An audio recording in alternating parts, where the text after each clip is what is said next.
बहुत स्वागत आपका। मैं हूं आपके साथ सुचित्रा गुप्ता। शुरुआत करते हैं खबरों की ओर। पहाड़ों पर कुदरत का कहर थमने का नाम नहीं ले रहा। पहले उत्तराखंड के धराली और अब हिमाचल प्रदेश के रामपुर में बादल फटने से तबाही मची है। पहाड़ों पर कुदरत के कहर के बाद सबके जहन में जो सवाल गूंज रहा है कि आखिर क्यों देवभूमि में कुदरत का कहर लगातार बना हुआ है, क्यों पहाड़ों की स्थिति दिन ब दिन खराब होती जा रही है और क्यों आए दिन पहाड़ दरके जा रहे हैं।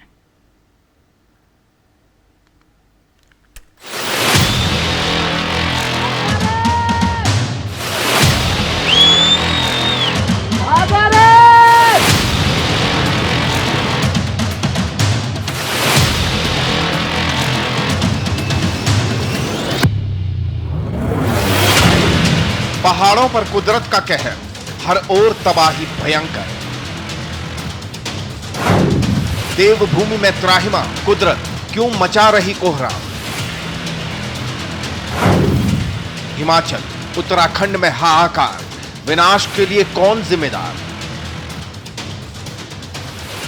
बर्फीले पहाड़ों पर बादल उमड़े, फिर गरजे और उसके बाद आसमान से ऐसा कहर टूटा कि सब कुछ तबाह हो गया।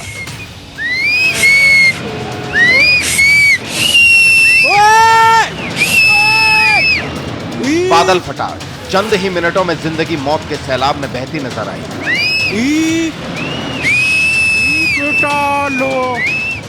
सब कुछ अपने साथ बहा कर ले गई और पीछे छोड़ गई बर्बादी की ऐसी दास्तान।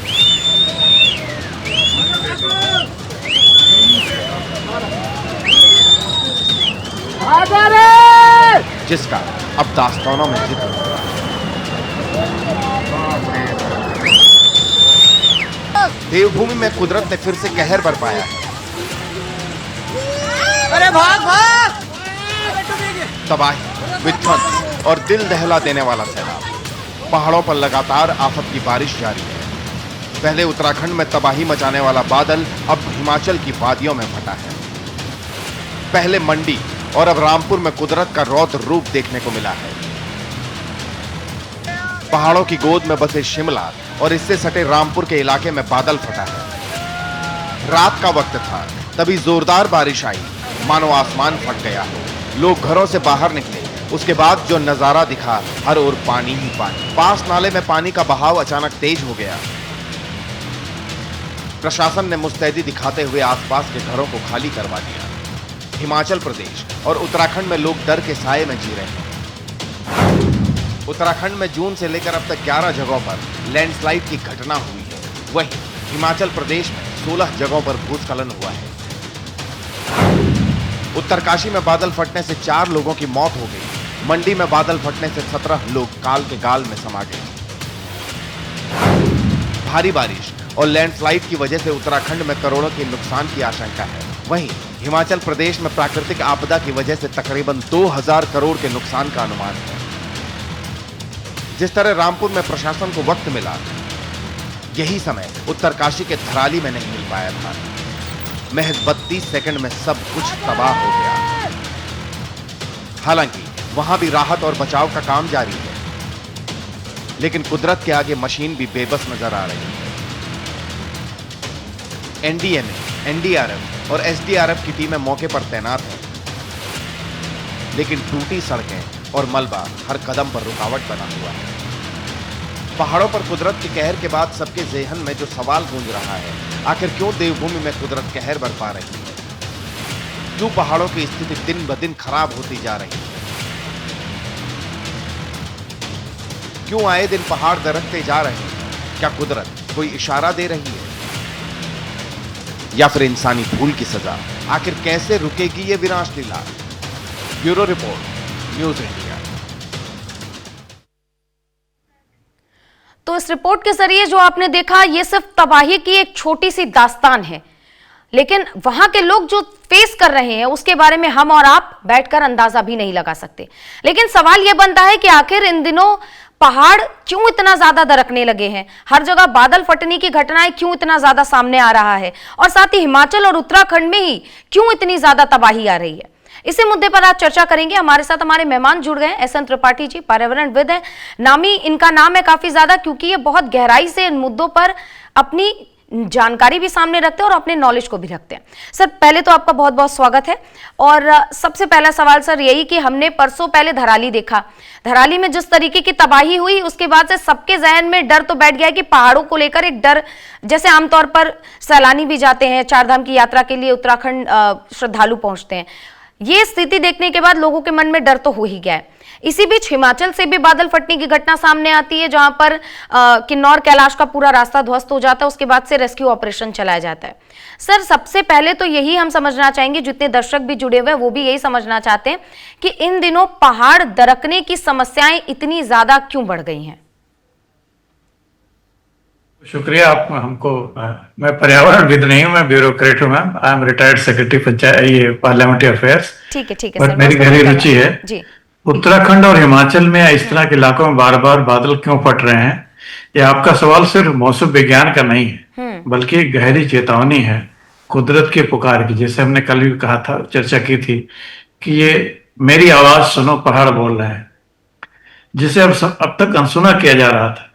उत्तराखंड और हिमाचल में बादल फटने की घटनाएं बढ़ रही हैं और इसके पीछे वैज्ञानिक, पर्यावरणीय और मानवीय तीनों कारण है। एक कारण होता तो मैं बताता भी। मान लीजिए बोल रहे हैं बादल फटना, बादल फटना क्या होता है? कोई फटना थोड़ी है, बल्कि बहुत कम समय में एक छोटे इलाके में अत्यधिक बारिश की घटना है।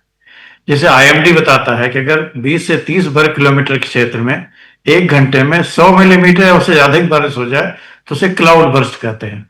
तो एक प्राकृतिक घटना है, ये बार बार होगी और होने वाली है। कारण जलवायु का परिवर्तन इसका मुख्य कारण है। उसमें अधिक बारिश हो जाना, अनावृष्टि होना, अतिवृष्टि होना, तीनों एक दूसरे से जुड़े हुए हैं। लेकिन जिस तरीके से पहाड़ दरक रहे हैं, लगातार दरक रहे हैं, और जो मलबा हमने आते हुए धराली में देखा, उसके बाद से कई ऐसे जगह है जो उस रास्ते से लगी हुई हैं और वहां पर भी ये स्थिति देखने को मिली है। रास्ते बिल्कुल टूटे हुए हैं, सड़कें बिल्कुल टूटी हुई हैं और वहां तक पहुंचना भी काफी मुश्किल हो गया है। आप सही कह रहे हैं, ये तो उसका इम्पैक्ट है। अगर खगोलीय या वैज्ञानिक दृष्टि से देखें तो क्लाउड बर्स्ट हो रहा तो पानी एक खास छोटे समय में बहुत तेजी से निकलता है। जैसे भी आपने आरंभिक रिपोर्ट में बताया कि 32 सेकंड में सब कुछ तहस नहस हो गया। तो हमारा जो सिस्टम है, जो ड्रेनेज सिस्टम है, ये धीरे धीरे बारिश को ड्रेन करने के लिए बनाया गया है। अचानक जब मलबा या पानी सब आ जाता है तो उसके लिए ड्रेन सिस्टम काम नहीं करता है। Even natural drainage get choked up. और हमने नेचुरल ड्रेनेज एरिया में घर बना रखे हैं, होटल बना रखे हैं, बहुत सारे विकास के काम कर रखे हैं और उसका खामियाजा देखना पड़ता है। आप बोल रहे हैं सड़कें टूट गई हैं, सड़कें तो टूटेंगी ही। एक चीज और दूसरे, हमको सड़क बनाने की टेक्नोलॉजी में ही परिवर्तन लाना पड़ेगा कि पहाड़ी एरिया में किस तरह सड़कें बनाई जाए। पहले बांस के मकान बनते थे, लकड़ी के मकान बनते थे, कम वजन के मकान बनते थे और जनसंख्या का उस तरह घनत्व भी कम था। जब जनसंख्या का घनत्व बढ़ेगा तो इस तरह की चीजें हमको टेक्नोलॉजी नई लगानी पड़ेगी कि हाउसिंग सेक्टर में, रोड बिल्डिंग सेक्टर में या इस तरह के जो बड़े बड़े काम है उनमें हम क्या करें। Can we use less weighty technologies in addition to, but मेरा ये मानना है कि हम पहाड़ को सुरक्षित रखने के लिए जो भौगोलिक कारण है उसको तो हम छोड़ दें, लेकिन जो जलवायु वाले कारण है उसको हम नजरअंदाज नहीं कर सकते हैं। कारण जलवायु परिवर्तन एक फैक्ट है। तापमान बढ़ने से वायुमंडल में नमी की मात्रा बढ़ेगी, इससे बारिश के लिए अनुकूल परिस्थितियां बनती हैं और पहाड़ी एरिया में इसके लिए और ज्यादा, तो जैसे बोलते नहीं पर्वतीय बाधाएं, बिल्कुल, और ग्राफिक लिफ्ट जिसको कहते हैं, पहाड़ में नमी से भरे बादलों को रोकते हैं, जिससे एक ही जगह पर जमा हो जाते हैं और दबाव बढ़ता है तो उसमें बादल फट जाते हैं। सब घटनाएं होंगी, हमें इसके लिए तैयार रहना है, आतंकित होने की जरूरत नहीं है। कारण ये भौगोलिक घटना है, ये nature's way of saying that enough is enough, better improve, सुधर जाओ, समझ जाओ, वरना हमारा। सर मतलब साफ तौर पर कह सकते हैं कि prevention is better than cure. Sir ये भी जरा समझाइए, सर ये भी जरा समझाइए कि जिस तरीके से ये बार बार बादल फटने की घटनाएं हो रही है, पहाड़ दरक रहे हैं, कहीं ना कहीं हम इसको इस तरीके से भी समझ सकते हैं। देखिए सर, आबादी लगातार बढ़ रही है, पहाड़ों पर भी लगातार घरों का निर्माण हो रहा है, होटलों का निर्माण हो रहा है, पेड़ों को काटा जा रहा है। तो कहीं ना कहीं पेड़ों को काटा जाना इसका एक कारण माना जा सकता है, क्योंकि पेड़ जो है वो अपनी जड़ों को काफी दूर तक फैलाते हैं, इससे जमीन काफी दूर तक बंधी रहती है। पेड़ों को काट देना और जमीन, घरों का निर्माण करवाना भी एक कारणों में माना जा सकता है। कुछ हद तक माना जा सकता है, कारण पेड़ जो है स्टेबलाइज करते हैं अर्थ को और बाउंड करते हैं ताकि ज्यादा भूस्खलन ना हो, और जो पानी के रिसाव से जो जमीन कटती है उसको बांध के रखते हैं। लेकिन ये जो मौसमी बदलाव है वो मद्देनजर रखे, वो ज्यादा बड़ा मामला है। पहले देखिए बादल फटने घटनाएं 6000 फीट या उसके ऊपर ऊंचाई पर होती थी, ऊपर होता था, ऊपर बस्ती नहीं है, पानी धीरे धीरे नदियों में, शाखाओं में, रिवरलेट्स में बन के धीरे धीरे आता था, तो लोगों को तैयार होने के लिए टाइम मिल जाता था। आज जलवायु परिवर्तन के नाते बादल फटने की घटना 3000 से 4000 फीट की ऊंचाई तक में आ गया है। इस एरिया में इंसान बसते हैं, जहाँ की खेती होती है, फलों की खेती होती है और इंसानी हरकतें होती हैं। इसका मतलब है कि आबादी वाले इलाकों में ही खतरा बढ़ा है। और ये क्यों बढ़ रही घटना है, ये विचार का विषय। इस पर नागरिक जागरूकता और वैज्ञानिक ज्ञान, वैज्ञानिक पद्धति दोनों को लेकर चलने की जरूरत है। एक इसका सोल्यूशन एक नहीं है, मल्टीफेरियस है, मल्टीडिसिप्लिनरी है, और उसी दिशा में शायद उत्तराखंड सरकार, हिमाचल सरकारें काम भी कर रही होंगी, मेरा पूरा विश्वास है। सर जरा ये भी बताइए कि जिस तरीके से बार बार ऐसी घटनाएं सामने आ रही है, लाखों लोगों की जान पर बनाई है, और लगातार ऐसी मुझे लगता है कि जिस तरीके से मौसम में परिवर्तन हो रहा है, कहीं ना कहीं इस चीज के लिए आप भी बता रहे थे, चेता भी रहे थे कि आतंकित होने की जरूरत नहीं है, लेकिन सावधानी जरूरी है। सर जरा ग्लोबल वार्मिंग जिस तरीके से लगातार बढ़ रहा है, तापमान में दिन पर दिन लगातार वृद्धि होती जा रही है, ग्लेशियर पिघल रहे हैं, किस तरीके से इन चीजों को इसके साथ भी जोड़ा जा सकता है? क्या कहीं ना कहीं ये भी एक कारण है इन सारी घटनाओं का? देखिए, करने को तो बहुत कुछ किया जा सकता है और शायद बहुत कुछ किया जा रहा भी होगा, जहां तक मेरी जानकारी है। कारण स्थानीय मौसम निगरानी को मजबूत करना सबसे बड़ा तरीका ये है कि किस तरह से मौसम बदल रहा है उसके बारे में हम और वॉच स्टेशन लगाएं, IMD के स्टेशन बनाए जाएं, ताकि लोगों को जागरूक किया जा सके। ये राज्य सरकार, भारत सरकार दोनों के हाथ में है। इस दिशा में कुछ प्रयास किए जाने चाहिए, ताकि जो स्थानीय मौसम में परिवर्तन हो रहा है, जो अचानक परिवर्तन हो रहा है, बादल 1 मिनट 2 मिनट नहीं बनते, 1 घंटे 2 घंटे 3 घंटे का टाइम मिल जाता, तो अर्ली वार्निंग सिस्टम इसमें शायद काम कर सकता है, जैसा कि मेरा अनुमान है। दूसरा, अनियोजित निर्माण पर रोक लगाना, ताकि इसका स्थायी समाधान निकल सके। और अनियोजित नहीं, जो निर्माण हो भी रहा वो भी सुनियोजित हो।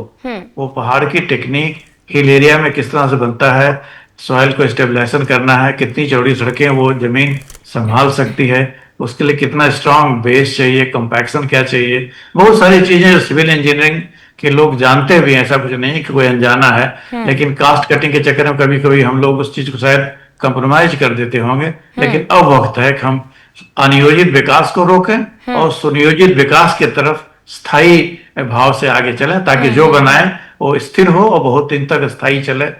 तभी ऐसे इंफ्रास्ट्रक्चर की जरूरत पड़ेगी, वरना हम बनाते जाएंगे और प्रकृति तोड़ती जाएगी, तो कोई समाधान नहीं हुआ। और तीसरी बात मैं जरूर कहूंगा आपको, आपके दर्शकों के लिए, कि आपदा प्रबंधन तंत्र को भी और सशक्त करने की जरूरत है। यहाँ बहुत जल्दी ही बहुत सब कुछ तहस नहस हो जाता है, रास्ते टूट जाते हैं, बिजली खराब हो जाएगी, पानी की किल्लत आएगी, लोग जो ऊपर वाले हैं ऊपर रह जाएंगे, नीचे वाले नीचे रह जाएंगे, तो बहुत सारा आवागमन की प्रॉब्लम होती है। और जो सवारियां हैं, जो टूरिस्ट हैं, इनके लिए प्रॉब्लम है। तो इसलिए आपदा प्रबंधन को, जिससे रेस्क्यू सेंटर बने या इस तरह की बहुत सारी चीजें बन सकती हैं, और शायद उत्तराखंड और हिमाचल की सरकारें इस दिशा में काम भी कर रहे होंगे। और जो आपका चैनल कर रहा है कि लोगों को जागरूक कर रहा है, ये भी एक बहुत बड़ा रोल है। बहुत बहुत धन्यवाद सर। सर इसी के साथ एक और चीज जोड़ना चाहूंगी, जिस तरीके से लगातार पहाड़ों पर तबाही आ रही है, तस्वीरें मैदानी इलाकों से भी कुछ बहुत अच्छी नहीं आ रही हैं। जगह जगह पर इतना पानी है, इतनी बाढ़ की ऐसी स्थिति खराब है कि लोगों के घरों तक, कमर तक पानी है, किसी किसी का तो फर्स्ट फ्लोर ही डूब गया। तो क्या सर ये समझा जा सकता है कि जैसे पहाड़ी इलाकों में घटनाएं लगातार घट रही है, कहीं ना कहीं इसका असर मैदानी इलाकों पर भी पड़ रहा है, या सिर्फ मानसून का असर मैदानी इलाकों पर है? इनफैक्ट पहाड़ का पानी, पहाड़ की जवानी पहाड़ के काम नहीं आती। चलो पहाड़ के पानी की बात अगर हम करें, तो पहाड़ का पानी तो नीचे ही आएगा ना। पहाड़ का पानी मैदानों में आएगा, कभी धीरे से आएगा, कभी और गति से आएगा। तो और वर्षा का समय है, तो वर्षा में पानी तो आएगा ही। लेकिन हम अब बड़े बांध हम बना नहीं पा रहे हैं, छोटे बांध बनाने से कोई फायदा नहीं हो रहा। नदियों की डेसिडिटिंग हम कर नहीं पा रहे हैं। हम गंगा नदी के प्रदूषण मुक्त करने का प्रयास चल रहा है, नमामि गंगे में IIP भी कुछ काम कर रहा है। तो बहुत सारा काम तो हो रहा है, ऐसा नहीं है कि नहीं हो रहा है। लेकिन बाढ़ के लिए, बाढ़ प्रबंधन के लिए, जैसे बिहार में है, उत्तर प्रदेश में है, पश्चिम बंगाल में है, या जो नदियों के किनारे जो शहर बसे हुए हैं, उनमें कुछ प्रयास किए जा रहे हैं। खासतौर से जो वाटर बॉडीज में घर बने हुए हैं उनको हटाया जाए, ड्रेनेज चैनल ठीक किए जाए। अगर पानी का निकास इसकी समस्या का समाधान है, पानी को रोकना समस्या का समाधान नहीं है। अगर पानी को रोकना भी है तो डैम में, ताकि उसको साइंटिफिक तरीके से रोका जा सके। अगर हम बेतरतीब विकास करेंगे तो बेतरतीब विनाश भी होगा, इसको कोई रोक नहीं सकता। हाँ, जैसे कि मैंने बताया, आतंकित होने जरूरत नहीं है, सुनियोजित विकास की आवश्यकता है और उसी दिशा में हम बढ़ भी रहे हैं।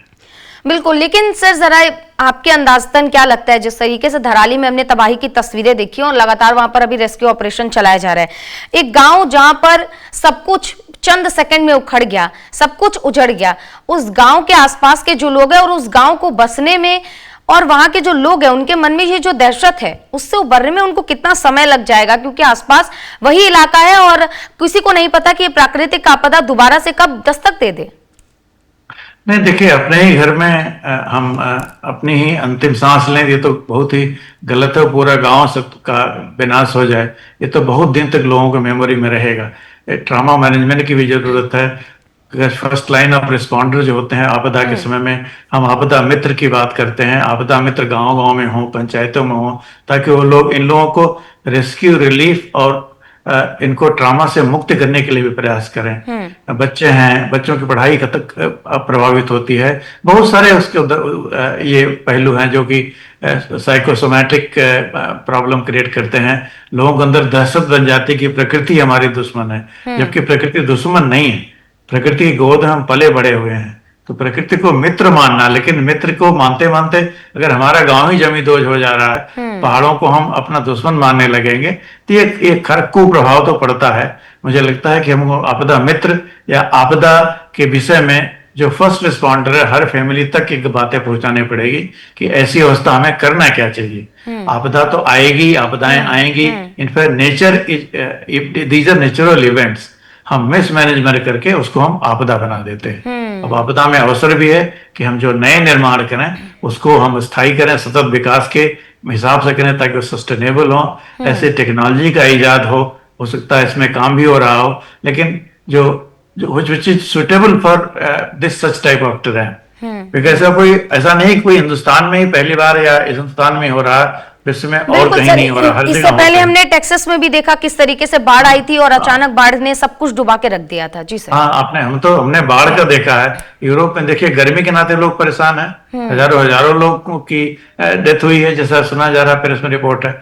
तो प्रकृति के साथ हमको संबंध अच्छे बनाने पड़ेंगे और प्रकृति के अनुकूल रहन सहन बनाना पड़ेगा।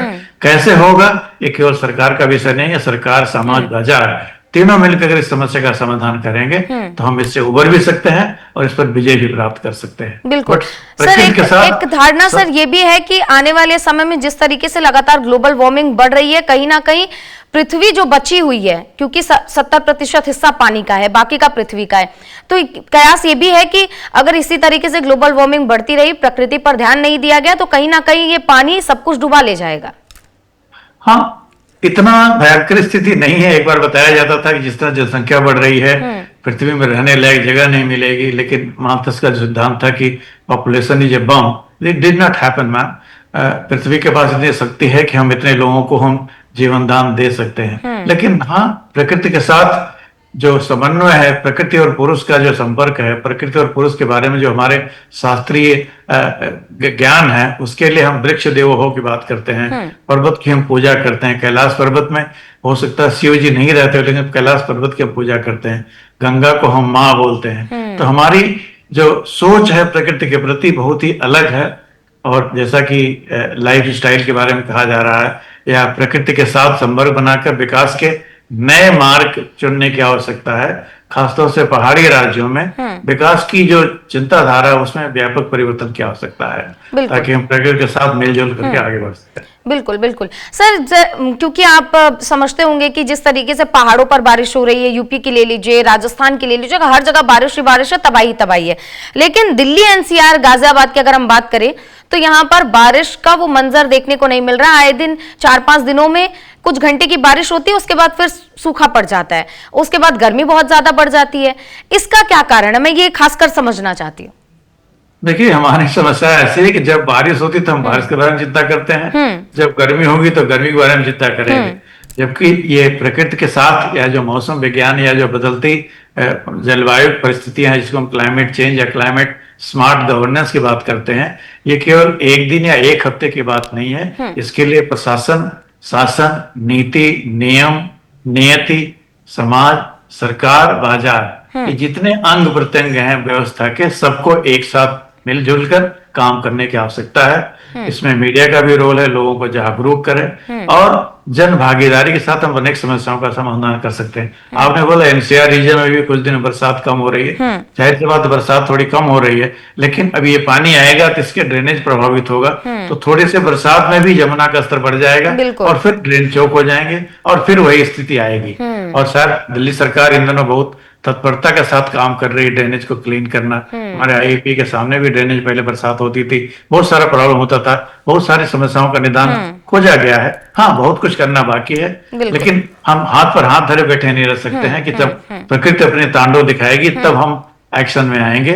हमको जरूरत है उसके लिए प्रयास करना, उसके लिए प्रस्तुत रहना, बिल्कुल तत्पर रहना जरूरी नहीं, प्रस्तुत रहना जरूरी है। प्रस्तुति के पहले हमें अपने आप को सजग रखना पड़े। ठीक है, त्रिपाठी जी जरा ये समझाइए कि आपके हिसाब से क्या लगता है, जितना कि आप इन चीजों को समझ पाए, लगातार पहाड़ों का दरकना है, लैंडस्लाइडिंग लगातार हो रही है, कई लोग इसकी चपेट में भी आ रहे हैं, इतनी ज्यादा बारिश हो रही है, कहीं पे बहुत, कहीं पे अतिवृष्टि हो रही है, कहीं पे हो ही नहीं रही है, कहीं पर लोग बारिश से परेशान है, कहीं पे लोग गर्मी से परेशान है। इन मौसम के बदलाव के बीच में आपको क्या लगता है, किस तरीके से आगे काम किया जाए, या क्या आप सुझाव देना चाहेंगे कि किस तरीके से इस पर काम करके हम इन चीजों को और प्राकृतिक के साथ समन्वय अच्छे से बना सकते हैं? हम कई बार कह चुके हैं, अब भी कहते हैं कि प्रकृति के साथ अगर मिलजुल करके विकास का ढांचा बनाएंगे, चाहे वो इको फ्रेंडली हाउसिंग हो या पहाड़ के मुताबिक तकनीकी से बने हुए रोड, रास्ता, घाट और ये सब हो, या लोगों की जागरूकता हो, आपदा प्रबंधन की बात हो, आपदा मित्रों की बात हो, और ये गर्मी और बरसात या सबके लिए जो पूर्वानुमान है ये सही से हो और इस पर लोग विश्वास करें। कारण बहुत समय पहले लोग विश्वास नहीं करते थे, आज बरसात होगी और छाता लेके निकले या समाधान करके निकले, सावधानी से निकले, लोग विश्वास नहीं करते थे। लेकिन आज जो आईएमडी की जो रिपोर्ट्स हैं, जो मौसम विज्ञान की चेतावनी है, इसको भी लोग ध्यान में रखें। और कुछ लोग एक अनर्गल प्रयास बता रहे हैं कि टूरिज्म बढ़ने से होता है, टूरिज्म बढ़ने से नहीं होता है। मानव का विकास होना चाहिए, लोग गरीब नहीं रहना चाहते, चाहे पहाड़ के एरिया हो चाहे मैदान के एरिया हो, तो उनकी आवश्यकताएं हैं, वो आगे बढ़ेंगे और बढ़ना भी चाहिए। थोड़ी हम पहाड़ को सुरक्षित रखने के लिए हम गरीब रहें। Gold is green but that does not mean those who stay in green area should remain poor also. इसी तरह पहाड़ों के एरिया में, लेकिन मौसम विज्ञान आधारित या प्रकृति अनुकूल विकास एकमात्र साधन है। हम देर से समझेंगे तो और तबाही देखेंगे, जल्दी समझेंगे तो शायद इसका निदान संभव है। जाहिर सी बात है, निदान इसका संभव है, लेकिन जिस तरीके से तबाही की तस्वीरें आई सर, हम सभी के जहन में उस तस्वीर ने अपनी एक जगह बना ली है कि आने वाले दिनों में अगर ज्यादा बारिश होगी तो भले आपदा ना आए, लेकिन जहन में एक चीज जरूर होगी कि कहीं ऐसी दृश्य हमें दोबारा देखने को ना मिले। सर, एक चीज आपसे ये भी समझना चाहेंगे कि लगातार जिस तरीके से ऐसी घटनाएं हो रही हैं, अगर हम खासकर हिमाचल की बात कर ले और उत्तराखंड की बात करें, ये दोनों राज्य सबसे ज्यादा प्रभावित है। हिमाचल में बहुत ज्यादा बाढ़ जैसी स्थिति है, मंडी सबसे ज्यादा प्रभावित है, लगभग 200 लोगों की इस दौरान मौत भी हो चुकी है। देखिए, ये घटनाएं दुखद हैं, इनसे हमें सीखना चाहिए। कारण जैसा हमने अभी पहले हम लोग जिक्र किए थे कि 6000 फीट के ऊपर पहले क्लाउड बर्स्ट होता था, आज वो नीचे आ गए 3000 से 4000 जो फीट के ऊंचाई पर भी, जहाँ की ज्यादा घनी बस्ती रहती है, वहां भी बादल फट रहे हैं। तो घटनाएं जिस तरह से आदमी का जो मानव का विकास हो रहा है, विकास के साथ जो कंस्ट्रक्शन हो रहा है, निर्माण हो रहा है, निर्माण के साथ साथ जिस तरह से हम प्रकृति को एक टेकन फॉर ग्रांटेड लिए हैं, इसकी आवश्यकता है कि इसको हम पुनर्विन्यास करें, इस पर आलोचना हो, यूनिवर्सिटी में पढ़ाई हो, बच्चों को पढ़ाया जाए, बच्चों को सिखाया जाए, पंचायतों को इन्वॉल्व किया जाए, सिविल सोसाइटी को इन्वॉल्व किया जाए और सरकारें इस तरह से इस प्रयास करें तो हम जागरूक कर सकते हैं। हम इसको रोक नहीं सकते हैं, लेकिन हम इसका निदान कर सकते हैं कि हम ये हमारे लिए आपदा, हमारे लिए मौत का कारण ना बने, हमारी जिंदगी का कारण बने। बरसात होगी, बरसात होना बड़ी बुरी बात नहीं है, बरसात होना भी चाहिए। बहुत सारे कंट्री बरसात के लिए तरस रहे हैं, कुछ कंट्री है 300, 200, 400 मिलीलीटर बरसात होती है, हमारे यहाँ तो 1500-1600 मिलीलीटर बरसात होती है। बिल्कुल। How to manage water, how to harvest water is the problem, and उसी दिशा में प्रयास हो रहा है। चाहे नदियों को जोड़ना हो, चाहे बहुत सारे प्रयास हैं जिसको करने की जरूरत है। We have to think big, हमें बिग पिक्चर के साथ आगे बढ़ना पड़ेगा, और तभी हम इन समस्याओं का एक सतत समाधान, एक सस्टेनेबल समाधान हम कर भी पाएंगे, और उसी दिशा में सरकारें काम भी कर रही हैं। जी सर, जैसे हमने तस्वीरें देखी कि किस तरीके से जापान और रशिया में सुनामी की चेतावनी जारी की गई थी, और सुनामी ने किस तरीके से तहस नहस कर दिया। अमेरिका के टेक्सास में किस तरीके से बाढ़ आई, सब कुछ तहस नहस हो गया। बिल्कुल, प्राकृतिक आपदा से कोई अछूता नहीं रह सकता, कोई बच नहीं सकता। हाँ, लेकिन टेक्नोलॉजीज जिस तरीके से एडवांस हो रही है, कहीं ना कहीं उससे बचने का एक रोल जरूर प्ले कर सकती हैं। तो सर, आप किस तरीके से देखते हैं, क्योंकि ये भारत की बात नहीं है, पूरी दुनिया की बात हो गई है, कभी भी प्राकृतिक आपदा से कोई अछूता नहीं रहा है। जापान को ले लीजिए, इन दिनों हमने तस्वीरें भी देखी कि रशिया, जापान, इन तमाम जगहों पर सुनामी की बहुत भयंकर तस्वीरें निकलकर सामने आई हैं। आपने देखा होगा G20 के दौरान हमारे भारत के यशस्वी प्रधानमंत्री ने कहा था, वन अर्थ वन फ्यूचर। पृथ्वी एक ही है और मानवता का भविष्य भी एक ही है। उसमें अमेरिका, जापान, रूस, भारत या मंगोलिया या टिम्बकटू का अलग अलग भविष्य नहीं है। पृथ्वी में सब जुड़े हुए हैं।